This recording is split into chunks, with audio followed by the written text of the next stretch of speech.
Bem-vindos, alunos, ao ambiente virtual de aprendizagem. Se faz necessário a continuidade do nosso conteúdo de PPR e necessário é a continuação. Como a gente já falou para vocês, PPR é uma sequência de eventos, né? O primeiro evento é a chegada do paciente, onde a gente vai conseguir classificar esse paciente, lembrando sempre que a gente vai classificar somente após o preparo da boca, né? É uma regrinha de Applegate, tá? Depois nós vamos traçar todas as trajetórias de inserção da PPE para saber onde acontece o deslocamento, para onde ela desloca, o que acontece, né? Vamos definir o equador protético, né? Na trajetória de inserção e retirada da PPR, a gente vai tentar aquele paralelismo relativo entre as paredes, né? Depois que a gente consegue a definição do equador protético, nós conseguimos calibrar as retenções, né? Calibrando as retenções, nós vamos selecionar nossos pilares primários, secundários, terciários, quando se fizer necessário, né? Depois nós vamos decidir nichos e apoios oclusais, que é o assunto que a gente vai falar em sequência, né? Que nichos e apoios oclusais são os responsáveis por evitar o deslocamento ocluso cervical da peça, né?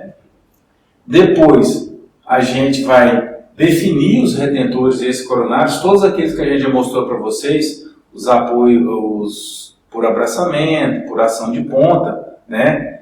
E depois, os conectores maiores, que é um novo assunto que a gente vai tratar posteriormente, tá? Depois, celas e, consequentemente, o planejamento da peça está completo, né? Na hora que eu falei para vocês da seleção dos retentores extracoronários, a gente é obrigado a observar algumas coisas. Existem sempre duas balanças que devem ser observadas. Uma, onde a gente vai buscar retenção da peça. Normalmente a gente vai ser obrigado a utilizar retentores mais robustos, né? Em consequência desses retentores serem mais robustos, a estética vai ficar um pouquinho deficitária, né? Nas vezes que a gente precisar apenas estabilizar a peça, né? Nós vamos poder escolher um pouco de estética, tá? Mas nunca sem prejudicar a função. Então essas quatro situações devem ser observadas frequentemente. Eu preciso reter? Sim. Eu preciso estabilizar? Sim. Eu preciso ter estética? Sim. Eu preciso ter função? Sim. Algumas vezes, em detrimento à função, em detrimento à estética, em favor à função, nós vamos ter que usar uma retenção maior. Consequentemente, esse caso vai ficar esteticamente desfavorável. Cito o exemplo do seguinte: o paciente tem, no mínimo, 14 dentes, supondo eu, na arcada superior. Vai perdendo gradativamente esses dentes por doença periodontal, cárie e outros fatores, né? Chega no nosso consultório apenas com os dois incisivos centrais e vira para mim e fala: doutor, eu não quero que apareça grampo.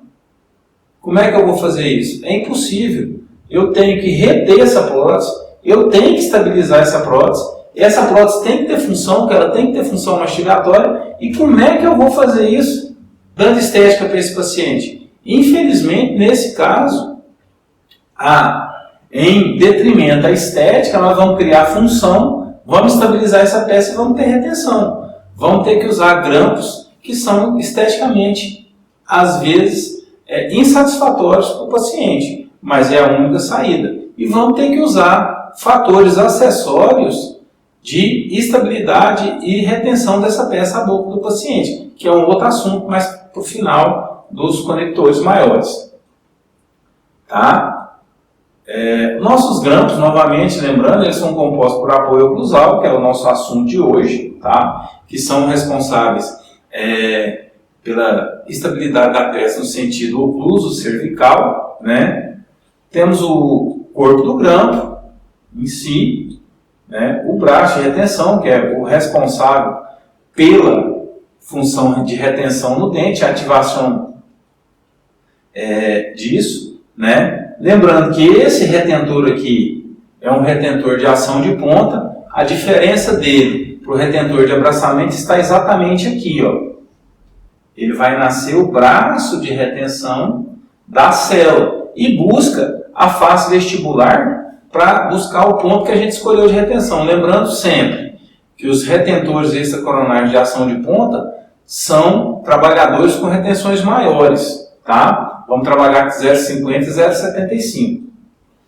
O braço de oposição, que é responsável pela firmeza do dente, ativação elástica do braço de retenção, tá? Então, consequentemente, nossa PPR, nossa parte de retenção está feita. Apoio oclusal, braço de oposição, braço de retenção, trabalhando continuamente e contiguamente. E tudo isso é ligado ao conector maior por um conector menor, tá? Que é essa pecinha metálica que vai conectar o corpo do grampo ao conector maior, que é essa haste maior aqui, que é o assunto da próxima aula nossa.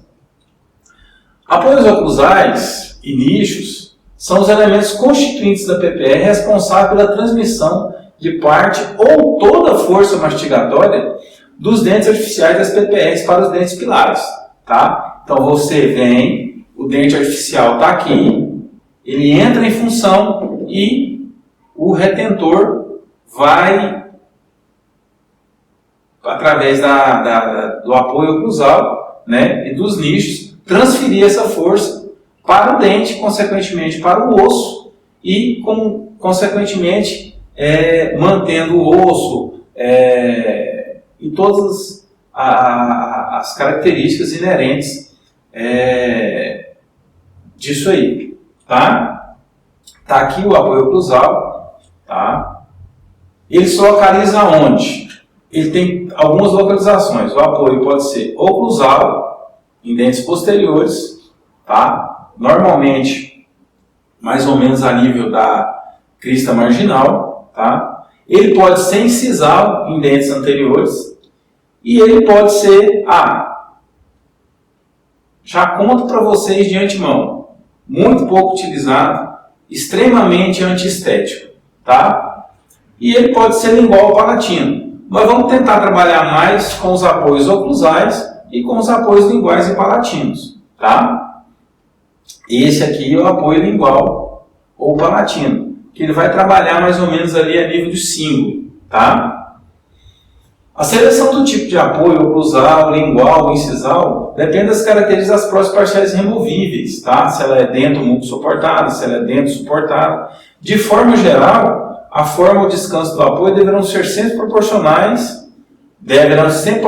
condições para que as forças tenham direção axial. Toda vez que eu trabalhar com meus apoios oclusais, meus apoios palatinos ou linguais e meus apoios incisais, eu tenho que trabalhar eles de uma forma que quando eu incidir a força mastigatória em cima desse pilar, ela seja transformada axialmente ao dente pilar, tá? Quanto à posição, a classificação dos apoios, eles podem se classificar de 3 maneiras. Quanto à posição, que a gente acabou de falar, se eles são diretos ou indiretos. Quanto ao contorno coronário, se ele vai estar intracoronário, rasos ou profundos, e extracoronários. Depende do tipo de suporte da prótese. Próteses dentes suportadas, classe 3 e 4, né? Os apoios principais se localizam nas falsetas e cristas marginais, contínuas ao espaço protético. Exceção quando houver inclinação em direção ao espaço protético. Tá? Classe 3 e classe 4, normalmente a gente coloca esse apoio onde? Ele vai ser colocado nas cristas marginais contínuas ao espaço protético. Se eu tenho uma falha protética aqui, né? Vamos supor que a falha protética esteja aqui, normalmente, nas classes 3 e classe 4, a gente vai colocar o apoio oclusal nessa região aqui, tá? A não ser quando esse dente tem uma inclinação para o lado da falha protética. Teve a inclinação para o lado da falha protética, o que eu faço? Eu inverto meu apoio oclusal, eu coloco ele para o lado oposto, tá? Para que isso, novamente, eu consiga, devido à inclinação, a força ser aplicada e a força ser colocada axialmente ao dente pilar. Nas próteses dentro do núcleo suportadas classe 1 e classe 2 de Candida, apoio se localiza a distância falha protética. Tá? A professora Priscila conversou com vocês a respeito das alavancas de primeiro, segundo grupo. Tá? Então, se eu tenho a falha nessa região, tá? Nas próteses dentro do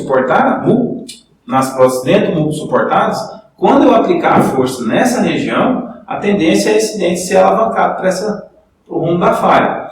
Consequentemente, nós não queremos isso. Então, os apoios vão se localizar distante da falha protética. Então, se eu tenho uma falha nessa região, o apoio vai se localizar nessa região, contralateral à falha protética. Tá? Localização dos apoios secundários ou indiretos. Tá? Deverão localizar-se anteriormente à linha de fulcro, nos casos de classe 2 e 1 de Kennedy, e posteriormente na classe 4 de Kennedy. Tá? Nós temos aqui no caso uma classe 1, tá? Então os apoios secundários eles estão localizados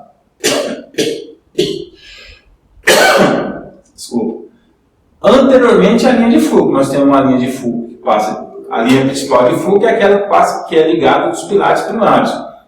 Então eles estão anteriormente à linha de fluxo. Já na classe 4 ela vai se localizar posteriormente à linha de fluxo. Tá?